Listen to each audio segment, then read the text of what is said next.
제가 여기서 보니까 애터미 사업을 하면 누구나 성공할 수 있지만 아무나 성공하는 건 아니에요. 굉장히 힘듭니다. 세상에 쉽게 돈 벌 수 있는 방법이 있다면요, 서울대학 나온 놈들이 다 차지하고 없어요. 여러분 목까지 안 가요. 쉽게 돈 벌 수 있는 방법은 머리 좋고 가방끈 긴 사람이 다 차지하고 없다니까요. 그리고 그 사람들도요, 쉽게 돈 버는 거 아닙니다. 굉장히 어려워요. 굉장히 어렵습니다. 그런데 시스템이 분명히 돈을 벌 수 있는, 성공을 할 수 있는 시스템이지만은 가만히 앉아서 돈 벌 수 없습니다.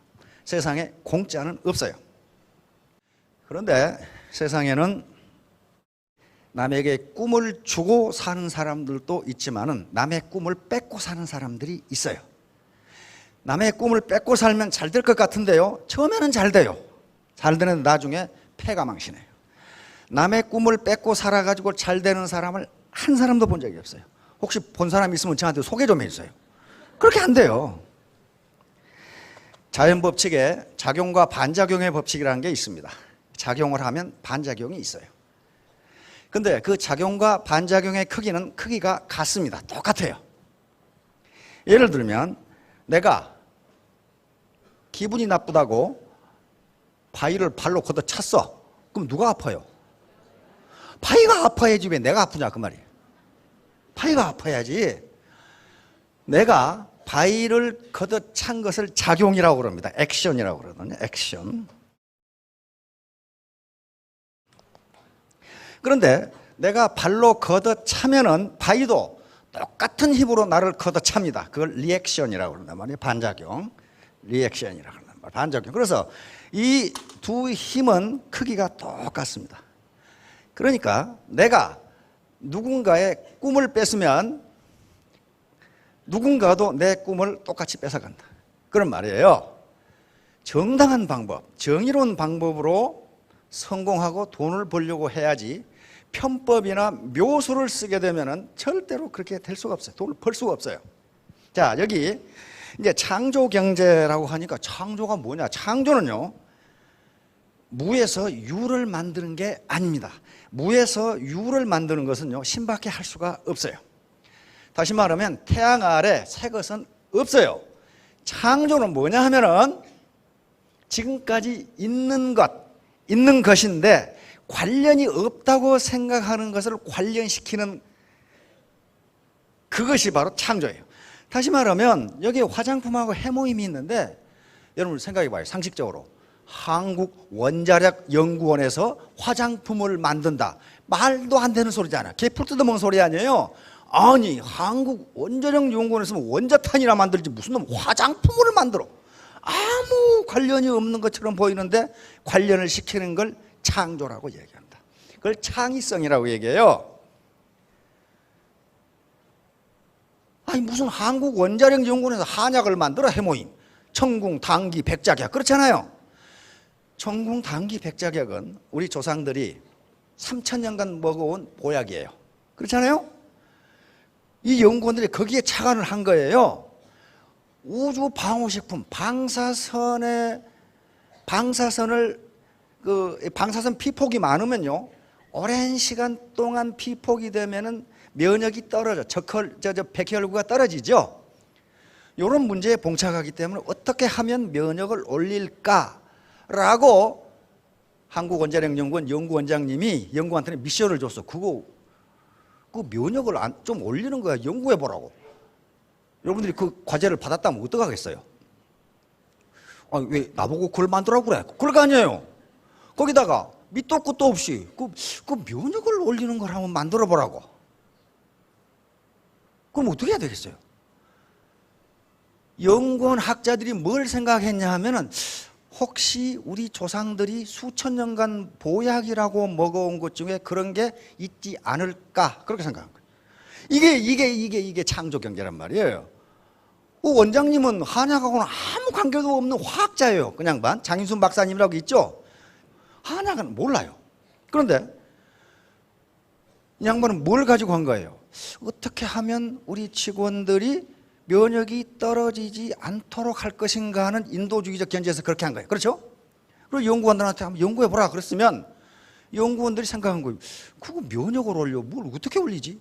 아, 그 사람 다 과학자들이거든. 저 원자력 연구하는 사람들이요. 그런데 만들라고 그러니까 만들어야 될 거 아니에요.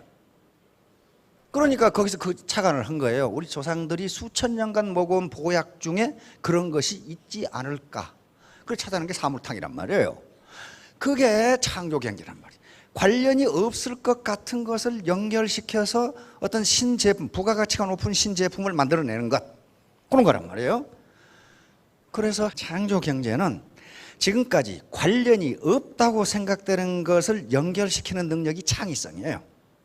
그 창의성은 아무렇게나 나오는 게 아니에요. 자, 그런데 많은 사람들이 아침부터 저녁까지 계속 일을 하는데 왜 못 사느냐 하는 문제. 왜 부자가 안 되느냐? 그거 이상한 거 아니에요. 이상한 거 아니에요. 여기 오신 분들도 경제적으로 뭔가 조금 어려움이 있을 겁니다. 지금까지 네트워크 마케팅, 다단계 마케팅이 두 개의 조합이 있습니다. 직접 판매 조합이 있고 특판 조합이 있고. 그런데 워낙 법이 까다롭기 때문에 점점 회사 수가 줄었어요. 줄어서 100여 개 되던 것이 70여 개로 줄었어요. 그래서 공식적으로 다단계 판매 법에 의해서 등록된 회사는 몇 개 안 돼요. 워낙 법이 까다로워서 다단계 수법을 하고 있으면서도 다단계로 등록을 안 하고 방판으로 등록해서 합니다. 이게 한 3만 개 돼요. 그러니까 모든 문제를 저지르는 회사들이 이런 회사들이에요. 예를 들면 우리나라 상법에 회사를 법인을 설립하는데 5천만 원이면 됩니다. 5천만 원이면 법인을 만들 수 있어요. 근데 이건 아마 유연적 소지가 있을 거예요. 누가 지금 유연 소송을 안 해서 그렇지. 다단계 업은 5억이 있어야 돼요. 그러니까 일반 회사는 5천만 원이면 되는데 이건 5억이 있어야 돼요. 그리고 3개월 동안 판매액의 20%를 현금으로 갖다 둬야 돼요. 조합에다. 다시 말하면 100만 원을 매출했으면 20만 원을 조합에 갖다 둬라 이거예요. 얼마까지? 3개월간 그렇게 하라고. 그 다음에 매월 누가 무엇을 얼마치를 샀는지를 공정이 컴퓨터에 띄우라는 거예요. 그 다음에 이 반품하는 돌려주는 거 다른 곳에 한 2주면 되는데 몇 개월 돌려주라. 그런 식으로 해놔서, 그러니까 민원을 회사에 제기하면 이거 바꿔주시면 회사에서 바꿔주는 거 아니라 거기서 돈 가져가라. 돈 맡겨놨으니까 돈 가져가라. 그럼 여러분 생각해 보세요. 월 지금 300억을 매출한다. 300억의 20%면 얼마예요? 60억이지요. 180억을 갖다 놔라고 말이에요. 이게 180억이 아니에요. 매출에 180억을 갖다 놔라. 이렇게 하니까 회사에서 가장, 우리나라 큰 회사들이 가장 중요하게 생각하는 게 회사의 기밀입니다. 그렇죠? 회사 정보예요. 그런데 그 정보를 다 공개하라는 거예요. 누가 무엇을 언제 얼마치를 샀는지를 컴퓨터에 공개하라는 거예요. 인터넷으로. 그렇게 하니까 다단계는 안 하려고 그래. 그러면 방판으로 등록을 하면 그게 안 돼. 그런 거 없어도 돼. 없어도 되니까 3만 개가 있어. 방판. 그러놓고 다단계 수법을 써. 그건 그렇고 그러거나 말거나 내버려 두고, 문제는 갑자기 다단계 업체가 많아지기 시작했다 그런 말이에요. 갑자기 70여 개가 120여 개로 늘어버렸어요. 그 말은 무슨 말이에요? 어중이 떠중이가 들어왔을 가능성이 있다 그런 말이에요. 그러면 그 어중이 떠중이가 우리하고 관계없느냐? 있어요. 여기서 한탕 하려고 왔다가 한탕이 안 되니까 애텀에서 떨어져나간 사람이 많아요. 사정없이 때려잡거든, 한탕 하려고 하는 사람을. 그러니까 애텀에는 돈이 안 되네 그러면서 엉뚱한 회사에 가 있는 사람이 많아요. 그러면 그 사람들이 애텀이 우호적인 얘기를 할까요? 부정적인 얘기를 할까요? 뻔하죠. 부정적인 얘기를 합니다. 그러면 지금 막 우후죽순식으로 다단계 회사가 생깁니다. 우리 회사 하면 돈이 된다. 막 생겨요. 그러는 경우에 어떻게 할 것이냐? 어떻게 이 회사가 정상적인 회사인지를 알 것이냐 하는 문제예요. 이건 누구 몫이에요? 자기 몫이에요. 자기 몫이에요. 왜냐하면 어떤 회사에 가서 사업 설명회를 하든 우리 회사는 사기치는 회사니까 오지 마시오. 그런 미친놈은 없어. 애터미에서 1년간 돈이 안 되는 걸 우리는 2개월이면 된다고 다 그러거든. 그럼 2개월이면 돈이 되려면 어떻게 해야 되겠습니까? 밑에 놈 뜯어먹지 않고는 방법이 없어요. 방법이 없습니다. 대한민국에서요, 지금 정기예금 이자율이 4%가 안 됩니다. 그렇잖아요. 4%가 안 돼. 연 4%예요, 연 4%. 그런데 어떻게 2개월, 3개월 만에 그 많은 돈을 벌어요? 방법이 없어요. 그렇게 되지 않습니다. 절대로 그렇게 안 돼요. 연 이자율이 정기예금이 4%가 안 되는데 어떻게 그렇게 빨리 돈을 버느냐? 말이 되질 않아요. 그럼 어떻게 판별할 것이냐? 이 사업을 할 것인가 말 것인가를 이제 결정을 하는데, 요게 나 같은 사람도 성공할 수 있을까? 다시 말하면 내가 뿌린 대로 거둘 수 있느냐 하는 걸 봐야 된다 말이야. 내가 뿌린 대로 거둘 수 있느냐. 죽으라고 고생하는데 통장에 돈은 안 들어오고, 이렇게 되면은 뿌린 대로 거두지 못하는 거거든요. 그 다음에 어떻게 할 것인가? 사업 방법인데, 사업 방법이 정당하지가 않다면, 대한민국 사회에서 그것이 용인이 되지 않는다면 그건 분명히 뭔가 좀 수상한 회사예요. 뭔가 수상한 회사예요. 자, 요걸 잘 봐야 돼요. 합법성. 설립. 아마 지금 직판이나 특판에 등록되어 있는, 최근에 갑자기 50여 개가 늘어났는데 이 회사들은 합법적으로 설립된 회사니 틀림없어요. 합법적입니다. 근데 설립의 합법성과 사업의 합법성은 다른 차원이에요. 다른 차원입니다. 예를 들면 어떤 와이셔츠 한 장, 2만 원 하는 와이셔츠 한 장을 200만 원에 판다고 해서 불법 아닙니다. 그러나 그건 사업 방법에 도덕적으로 문제가 있어요. 어떻게 2만 원짜리를 200만 원에 파는가? 그런 회사 있거든. 있어요. 그러니까 설립이 합법적이냐? 합법적이 아니면 말할 것도 없고, 합법적이라도 사업 방법이 합법적이라는 걸 봐야 되고, 그 다음에 도덕성, 경영 능력. 도덕성만 있다고 되는 게 아닙니다. 경영 능력이 있느냐, 비전을 가지고 있느냐는 문제. 그 다음에 제품의 경쟁력이, 이게 가장 어쩌면 중요할지도 몰라요. 제품이 경쟁력이 없으면요, 아무리 도덕적이고 경영 능력이 있어도 그거 되지 않습니다. 그건 사기밖에 되질 않아요. 누가 비싸고 나쁜 제품을 누가 쓰겠어요? 누가 쓰느냐? 돈 벌기 위해서 위에서 협잡하는 것밖에는 안 돼요. 요걸 봐야 돼요. 그 다음에 아이템 구성, 품질, 가격인데, 아이템 구성이라는 것은요, 일반적으로 이런 네트워크 마케팅에서는 내구재는 되지 않습니다. 내구재는 안 되는, 그냥 한 번 쓰면 10년 쓰는 물건을 팔아서 돈을 번다는 게 말이 안 되잖아요. 내구재인 경우에도 가능한 것은 파생 수요가 있는 경우에는 가능해요. 파생 수요. 다시 말하면 커피 머신을 팔았는데 커피 머신은 내구재지만은 거기에 커피를 계속 제공해 줄 수 있다. 이건 파생 수요가 있는 거예요. 그 다음에 정수기를 팔았는데 정수기 필터를 계속 판매할 수 있다. 이건 파생 수요가 있잖아요. 내구재이면서 파생 수요가 없는 것은 그거 가지고 되질 않아요. 그래서 아이템 구성이 어떻게 되어 있는가를 봐야 되고, 그것이 생활 필수품인가를 봐야 됩니다. 생활 필수품인가를 봐야 됩니다. 반드시 내가 여기서 안 쓰더라도 어디선가 사 쓰는 물건인가 아닌가. 그게 사치자면요, 뭐하러 삽니까? 그걸 사치자는 필요 없는 걸 뭐하러 사요? 그래서 아이템 구성이 대단히 중요합니다. 그 다음에 수익구조, 보상 플랜. 재주는 곰이 넘고 돈은 떼놓이 버린 거 아닌가. 즉 누군가가 빨대 꽂아놓고 빨아먹는 사람이 있느냐 없느냐 하는 문제예요. 이렇게 돼가지고는 아무리 아이템이 좋고 품질이 좋고 가격이 싸도 되질 않아요. 되질 않아요. 밑에서는 고생만 하지 안 된다고요. 비용보다 앞으로 남고 뒤로 미치는 장사가 아닌가. 진입비라는 게 지금 애터미를 제외하고 제가 조사를 해보면 다른 네트워크 회사는요, 회원 등록할 때 등록비를 내야 됩니다. 물건을 얼마치 이상 사야 돼요. 안 그러면 회원 등록이 안 돼, 아예. 그 다음에 매월 의무 구매 양이 있어요. 그걸 사야 돼요. 그걸 안 사면 수당 안 주겠다는 거예요. 그럼 어때요? 품질이 좋고 싸다면 사서 쓰면 돼요. 그렇죠? 그런데 그런 게 아니에요. 품질 별론데, 또는 품질은 동등한데 가격이 비싸. 그러면 그걸 계속 샀을 사람이 어디 있어요? 다시 말하면 내가 돈을 버는 일이 아니면 안 쓴단 말이에요. 그렇게 돼 있는가를 보라는 거예요. 꼭 애터미를 하라는 게 아니고, 애터미에서 이런 기준을 가지고 다른 회사도 한번 판단을 해보라는 거예요. 다음에 비전. 회사가 CEO가 가장 큰 죄는 회사가 망하는 겁니다. 망한 회사는 그 CEO는요 사회에 대해서 가장 큰 죄를 짓는 거예요. 얼마나 많은 사람이 생계수달을 했습니까? 대우가 망했다? 그거 뭐 망한 걸로 끝나는 게 아니고 얼마나 많은 사람이 피해를 봤습니까? 그렇잖아요. 그 죄가 가장 커요. 그렇듯이 이 회사가 비전이 있는 것이냐, 앞으로 발전할 가능성이 있느냐, 내가 마지막이냐 하는 걸 보셔야 된다. 이런 걸 가지고, 이런 요소 6개 요소를 가지고 어떤 회사든지 판단을 해보세요.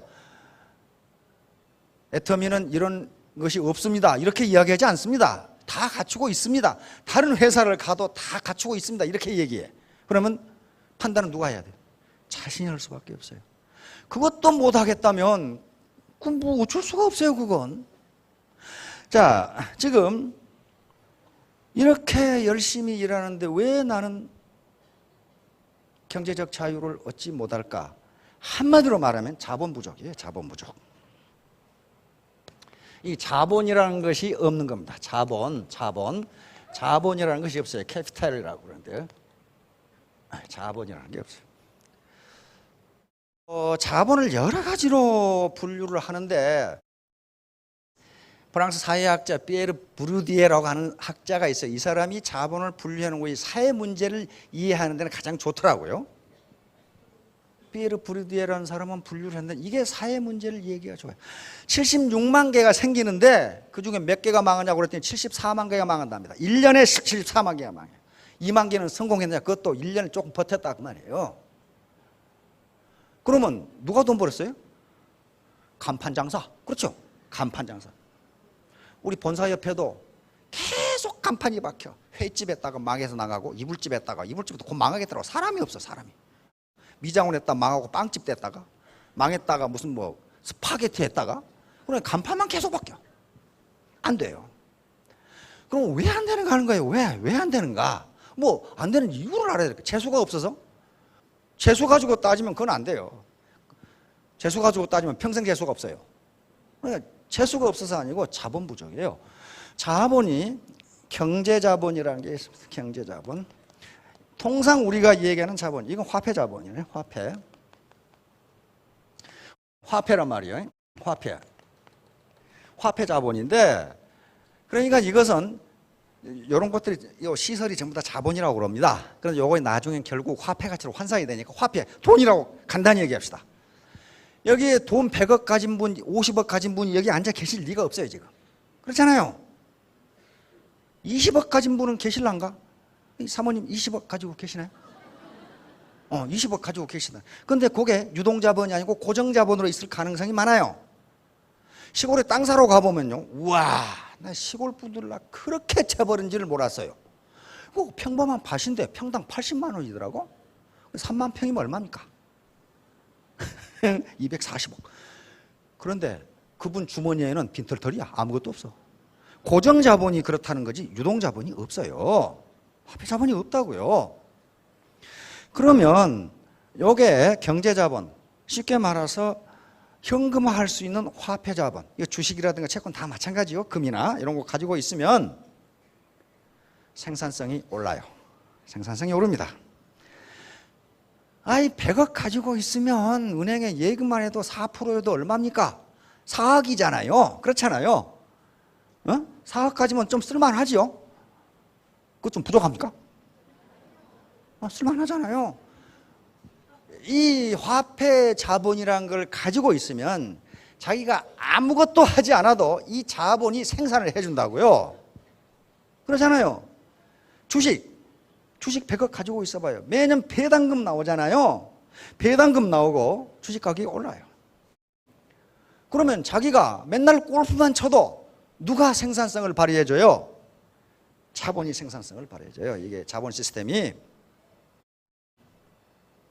그러니까 이 화폐 자본을 많이 가지고 있는 분은 다시 고정 자본을 이 화폐 자본으로 만들 수가 있어요.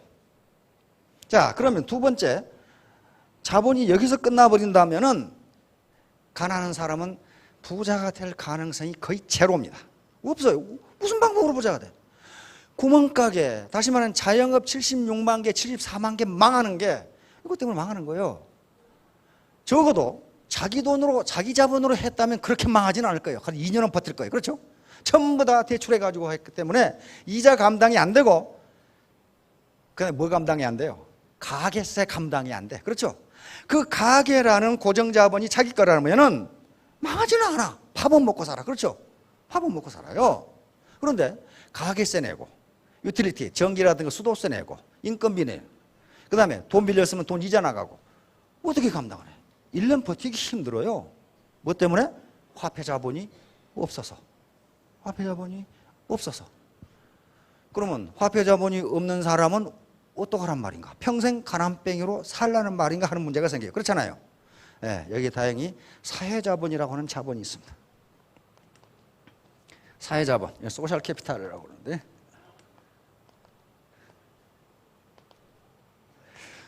이것은 사회자본은 종류가 무지무지 많은데요, 결론적으로 말하면 사회적 연결망이에요. 소셜 네트워크예요. 소셜 네트워크, 사회적 연결망입니다. 연결망. 사회적 연결망. 이게 자본이에요. 다시 말하면 이 학자가, 피에르 부르디라는 학자가 이 자본이 무엇인가를 연구하게 된 동기가 어디 있냐면요, 어째서 부자들은 계속 부자로 살고 가난뱅이는 계속 가난하게 사는가? 무엇 때문에 이러는가? 무엇 때문에 사회적 계층 이동이 이렇게도 안 되는가 하는 걸 연구하다가 이런 걸 발견해낸 거예요. 다시 말하면 사회적 연결망. 여러분들이 신문에 가끔, 뉴스에 가끔 어느 부장판사는 퇴직해가지고 전화 한 통화에 1억 받았다, 그런 말 있죠. 1억 받을만 해요. 뭐 때문에? 구속될 놈을 집행유예로 풀어나게 했잖아요. 그렇잖아요. 그게 사회적 연결망이에요. 그 부장판사는 또는 부장검사는 거기에 지금 현역에 있는 판사와 검사하고 사회적 네트워크가 되어 있단 말이에요. 잘한다 그러면 인맥이 되어 있다 이 말이에요. 그러니까 그 사람이 지금 검사에게 전화하면 구속될 사람을 집행유예로 풀어나지만은 여러분들이 전화하면 되겠냐 그 말이에요. 안 돼요. 되겠냐 그 말이에요. 왜? 소셜 네트워크가 그 사람하고 형성되어 있지를 않잖아요. 그러니까 다시 말하면 소셜 네트워크, 사회적 네트워크의 퀄리티, 질과 양에 따라서 그 사람의 소득은 결정된다예요. 그런데 모든 인간은 사회적 연결망을 가지고 있습니다. 다시 한번 인맥을 가지고 있는데, 이 사람이 조사를 해보니까 가난뱅이들은 전부 가난뱅이들하고 연결되어 있더라고 말이에요. 여기에 전화해가지고 구속될 놈을 집행유예로 풀어내지 못하더라 그런 말이에요. 이 사회적 연결망을 어떻게 넓힐 것이냐 하는 문제예요. 세 번째, 문화자본이라고 있습니다. 문화자본. 문화자본, cultural capital이라고 하는데, 이것은 사회적인 학위라든가 자격증이라든가 문화적 혜택입니다. 의사 자격증을 가지고 있다. 하버드를 나왔다. 서울대학을 나와서 그 졸업장을 가지고 있다. 변호사 자격증을 가지고 있다. 회계사 자격증을 가지고 있다. 이것은 어떤 성장하면서 얻어진 자격증이에요. 여러분, 의사 자격증 가진 사람과 포클레인 자격증 가진 사람이 누가 소득이 많겠냐 하는 거예요. 누가 자본이 많으냐 하는 거예요. 생산은 자본에 의해서 이루어지거든요. 정말 자본이 많으냐. 그 다음에 문화자본은 어떻게 되느냐. 한 인간이 태어나서 자기도 모르게 받아온 교육에 의해서 문화자본은 형성된다, 이렇게 돼 있어요. 다시 말하면 그 사람의 매너라든가 품위, 그리고 교양미, 세련미, 이런 것들은 지어먹은 마음으로 되지 않는다 그런 말이에요. 되지 않는다. 그런데 사회적으로 교양미가 있고 세련미가 있고 매너가 좋고, 그 다음에 아주 품격 있는 언어를 구사하고 하는 사람이 사회적으로 더 좋은 위치에 올라가겠느냐? 10원짜리 동전 입에서 계속 나오는 사람이 사회적으로 좋은 위치에 올라가겠느냐 하는 거예요. 다시 말하면 이 사회자본과 문화자본의 크기가 결국 뭘 결정하냐 하면은, 뭘 결정하느냐? 경제자본의 크기를 나중에 결정하더라 그런 말이에요. 사회적으로 좋은 대학, 좋은 학위, 그 다음에 인정받는 어떤 자격증, 그리고 세련미, 그 다음에 사회적 네트워크가 자기가 알고 지내는 인맥이 상당한 수준에 있는 사람들은 소득이 높더라는 거예요. 거기서 넣는 소득이. 그래서 이것이 다시 경제자본으로 가고 경제자본이 다시 사회자본으로 오고 이 악순환을 계속하기 때문에 사회적 계층 이동은 되지 않는다, 이렇게 결론을 거예요. 그 좋은 예가 서울대학이에요. 서울대학 학생 조사해 보세요. 자기 부모가 전문직과 관리직에 있는 사람이 70, 80%. 서울대 학생이 그렇게 생겼어요. 연고대도 마찬가지예요. 자기 부모가 전문직이나 관리직에 있는 사람이 거의 70%예요. 그럼 옛날에는 농촌 사람이 많았는데 그때는 그랬어요. 왜 그렇게 했어요? 그때는 관리직이나 전문직이 별로 없었거든. 다 농사꾼이었거든. 지금은 그렇게 되지 않는다는 거예요. 되지 않는다. 왜 그러냐면은 그러면 그 서울대학에 들어간 전문직, 관리직 자녀들이 다 머리가 좋은 자, 그게 아니라는 거예요. 그게 아니에요. 태어나서 성장해오는 과정에서 학업을 할 수 있는 분위기 속에서 살았기 때문에 그렇게 된다는 거예요, 지금. 우리 시중에서 이 베스트셀러가 되었던 책이 괴짜 경제학, 또 슈퍼 괴짜 경제학이라는 프리코노믹스를 그렇게 번역을 해놨어요. 시카고 대학 교수가 쓴, 젊은 경제학자가 쓴 건데요.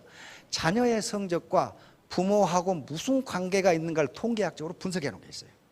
거기 보면 부모가 어떤 직업일 때 자녀의 성적이 좋은가, 무엇일 때 나쁜가, 이혼했다, 이거 어떻게 되냐 하는 문제를 다 통계학적으로 검사해 놨어요. 그런데 뭐가 있냐면은 부모가 가지고 있는 책의 권수와 자녀의 성적은 비례한다, 이렇게 돼 있어요. 오늘 가서 책방에 가서 책 쏘은 사람 무지하게 많을 텐데 그게 그런다고 되는 게 아니고, 그 말은 무슨 말이냐면 평소에 공부하라고 하지 않아도 부모가 연속극만 보고 있는 사람과 책을 보고 있는 사람은 그 자녀들이 배우는 문화가 다르다, 그런 얘기예요 지금. 그러니까 서울대학에 들어가는데 다 머리가 좋은 게 아니고 커 나올 때 그 문화적 환경 속에서 자랐기 때문이다, 그런 얘기예요 지금. 자, 그러면 여기에 지금 오신 분들 중에 경제자본이 풍부하지 못해. 땅은 20억 가지고 계신 분이 상당히 많아요, 보니까 땅. 근데 주머니는 먼지가 지금 조금 이렇게 날라오고 그래. 왜? 유동자본이 없어. 고정자본은 있는데. 그 다음에 뭐 아까 이 리더블도 생각했지만 문화자본도 그렇게 풍부하지가 못한 것 같아. 에? 이것들이 나타나는 게 상징자본입니다. 상징자본이라는 저 사람은 괜찮은 사람이야, 이렇게 인정해 주는 거예요. 저 사람은 괜찮은 사람이야. 그렇게 회사에 들어가도 똑같아요. 자네 부친이 그분이야? 이렇게 하면 벌써 보는 눈이 달라져요. 그렇잖아요. 이게 상징성이에요, 상징성. 그렇게 무서워요. 이 사회의 그 자본을 구성하는 것은. 그렇게 무섭습니다. 그러면 아이고, 나는 이제 가난뱅이로 살 수밖에 없네. 왜? 경제자본도 없어. 지금 내가 의과대학 간다고 해도 가지도 못할 뿐더러 이거 아직 가망이 없어. 내가 어떻게 서울대학을 들어가면, 내가 김연아처럼 어떻게 스케이팅을 타서 어떻게 할 것이냐. 방법이 없잖아요. 자본이 없으면 안 되는데. 유일하게 우리가 여기서 넓힐 수 있는 자본이 사회자본이에요. 사회자본.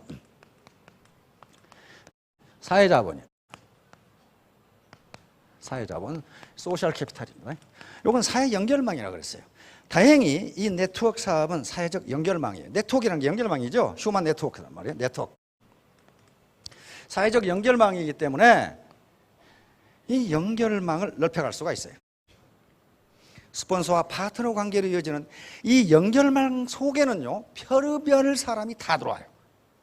별의별 사람이 다 들어옵니다. 전부 자기 나름대로의 사회적 연결망을 가진 사람들이 이 연결망 속에 들어온다고요. 그렇잖아요. 사장님 파트너 중에 지금까지 살아오면서 뭐 했는지 모르는 분이 많잖아요. 저 인간은 도대체 뭐하고 살았는지 몰라요.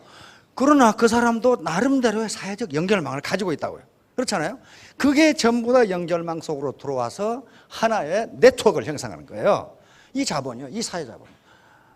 문화자본을 늘 지금 키울 수 있는 방법도 없고, 학교를 사러 갈 수도 없고, 고급 명품을 사는 것도 문화자본에 해당합니다. 고급 명품을 사는 것도 페라리를 사고 타고 다닌다. 그럼 사람들이 한 번 더 봐요. 그런 것들이 하나의 상징, 문화 자본이 된다고요. 그런데 지금 람보르기니 그럼 가격이 얼마나 하나요? 그게? 4억 7천이랍니다. 4억 7천짜리 스포츠카 하나 타고 다녀보세요. 다 쳐다봐요. 그럼 상징 자본도 없어. 경제 자본도 갑자기 못 늘려. 근데 연구에 의하면 가장 빨리 얻을 수 있는 게 경제 자본이에요. 근데 사회 자본과 문화 자본이 되어 있지 않은 중에 경제 자본이 빨리 생기면 어떻게 되느냐? 폐가 망신한다. 경제 자본이 가장 빨리 생기는 방법이 뭐예요? 로또. 그 다음에 농사 짓던 땅이 갑자기 공단 용지로 편입돼 가지고 수십억 한꺼번에 받는 거. 이게 뭐예요? 경제 자본이 갑자기 생기는 경우 사회 자본과 문화 자본이 그 수준을 따라가지 못하면 폐가 망신한다.